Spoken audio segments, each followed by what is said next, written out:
I was just offered another two-headed snake, and it looks just like this. And you know, I don't know really what to do about it.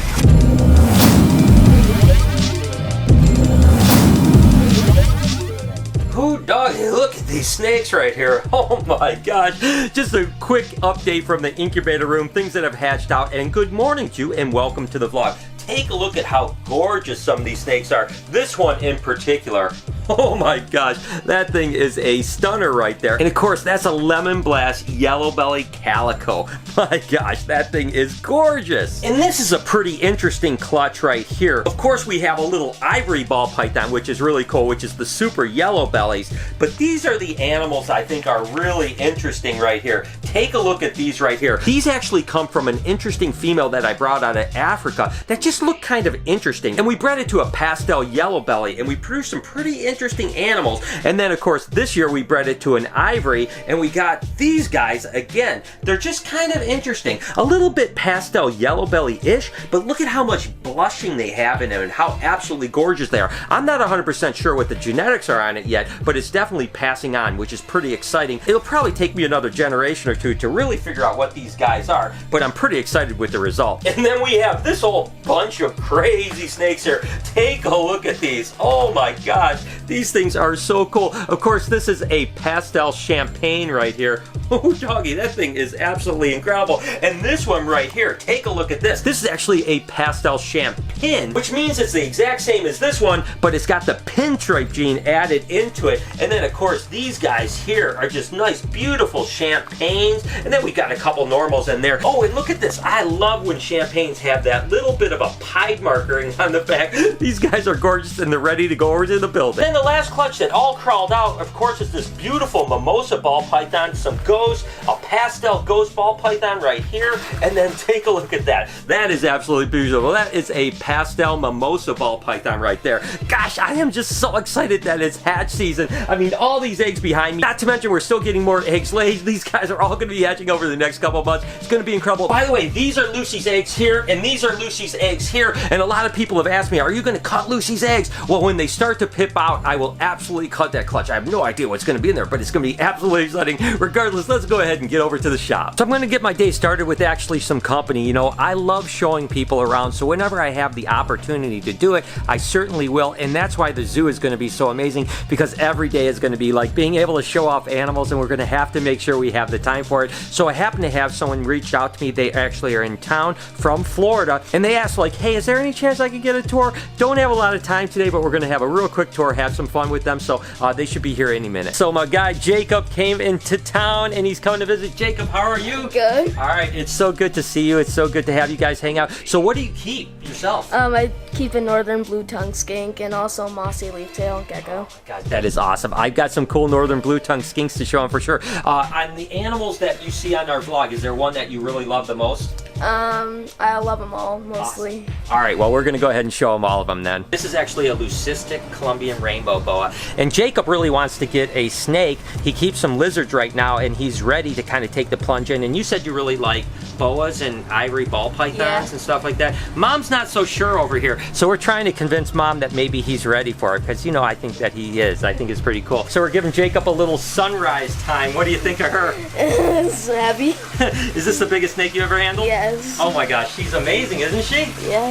And you can see that she actually has a pretty good lump in her, so we're only going to handle her for a second because we certainly don't want to jumble her up. So again, Jacob said that he really loves ivory ball python, so we're going to go ahead and show him this one. This is actually, you can hold it, this is a pastel ivory right there. It's a beauty, isn't it? Mm-hmm. Do you think you're going to get one of them? Maybe. Let's say we just got to talk Mom into letting him have one. And I always say ball pythons are probably the best starter snake. I know I say corn snakes as well, but ball pythons, to me, the difference is that they're super easy to care for, and you can see they just don't move around a lot. They just kind of hang out. And for someone that isn't as comfortable with handling snakes, ball pythons are a great start. Corn snakes are a little bit more wiggly. I think they're still amazing snakes, and they do stay a little bit smaller as far as girth goes, so they're a great option as well. But to me, ball pythons are really great, and an ivory ball python is pretty awesome. So Jacob has to head down. You're going back to Florida, right? Yeah. Oh my gosh, they've got a long trip ahead of them. It's been great hanging out with you. Come visit me when the zoo opens, and I'm going to come visit you in Florida, right? Yep. All right, thanks. Have a good day. Okay, guys, so I have a dilemma. As you can see,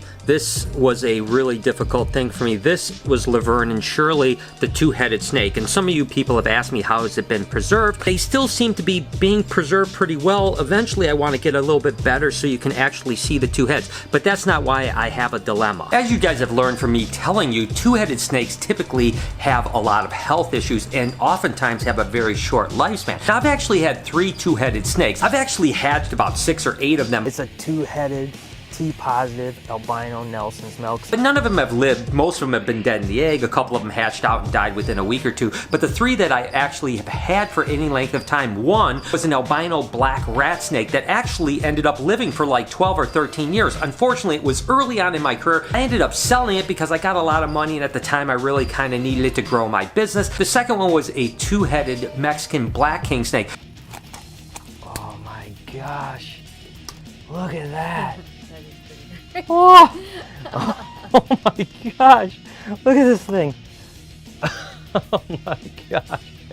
That is the freakiest thing. It's been so long since I've had a two-headed snake.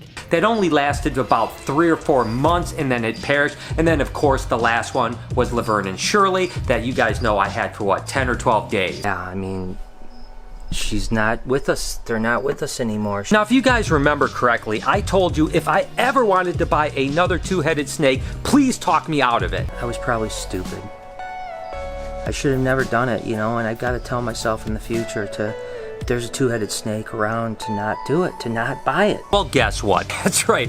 I was just offered another two-headed snake, and it looks just like this. And you know, I don't know really what to do about it. I have a passion for owning a two-headed snake, but I've had such bad luck with them, and it's such a big risk. Now, the last one with Laverne Shirley really tore my heart out. I mean, I am still not recovered from that event.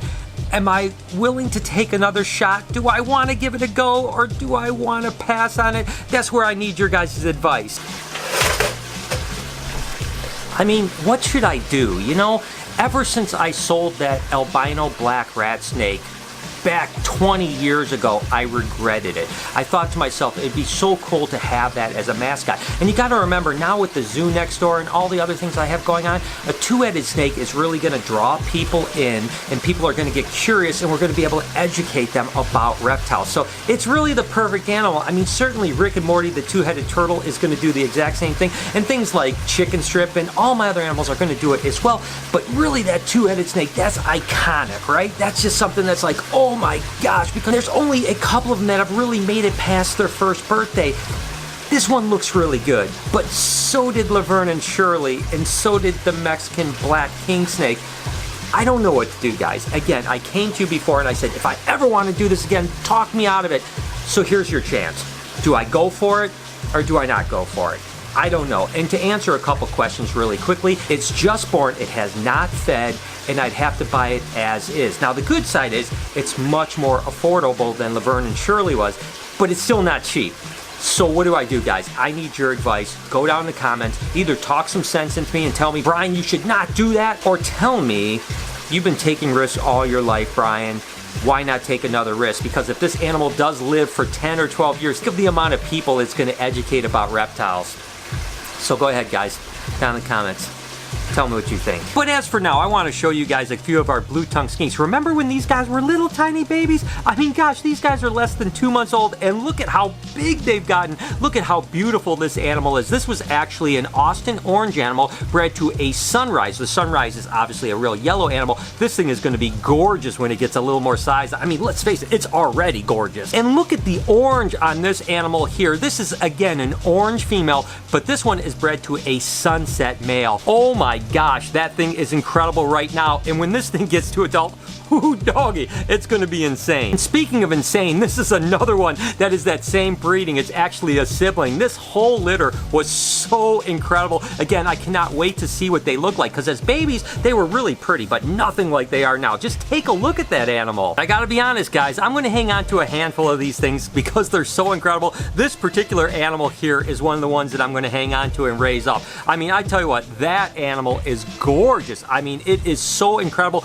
Look at the oranges and reds already coming through on that emerald. Can you imagine when that's an adult? We had an amazing year, and Jessica really worked her butt off. And then, of course, Mary has been doing a great job of feeding these guys and getting them nice and big. I just wanted to give you guys a quick update on the blue-tongued skink babies. All right, guys, so tomorrow is Lori's birthday, and she loves paddleboarding, and I noticed that there was actually a paddleboard on sale at Sam's Club for like 600 or 700 bucks, something like that. So I figured what I would do is actually steal her Sam's Club card because I don't have one. Go there, buy that, and then somehow tomorrow hide it to when she wakes up, she finds it. I'm not sure how it's going to work out because I don't know how I'm going to sneak a paddleboard into the house, but let's go ahead into Sam's Club and see what we can do. So I'm just back from Sam's Club, and I actually hid this paddleboard on the side of my house. I actually bought two of them, one really nice one for her and kind of a cheaper one for me because I'm probably not going to go out that much, but if we're going to go out paddleboarding, I at least need something. Regardless, I was trying to sneak them into the house, so I told Noah, I said, distract your mom, and I'm going to bring these because obviously look at how big this board is, right? I was going to bring these actually into the garage, and so what does he do? He shuts the curtains. Of course, Lori's like, what the hell are you doing shutting the curtains? So I have to drag these over here. I just stuck them on the side of the house. I'm sure she knows something major is up, but I was going to surprise her like in the morning, just have these sitting in our living room, but let's see how this goes. I have no idea. Tomorrow's probably, she's probably thinking like, what the heck did Brian get? But I know she's going to love these paddle boards, so I did my very best. So I'm going to go ahead and end the vlog here. Lori, of course, is the birthday girl tomorrow. She already knows what I got her, I guarantee it, because I'm terrible at hiding secrets and stuff like that.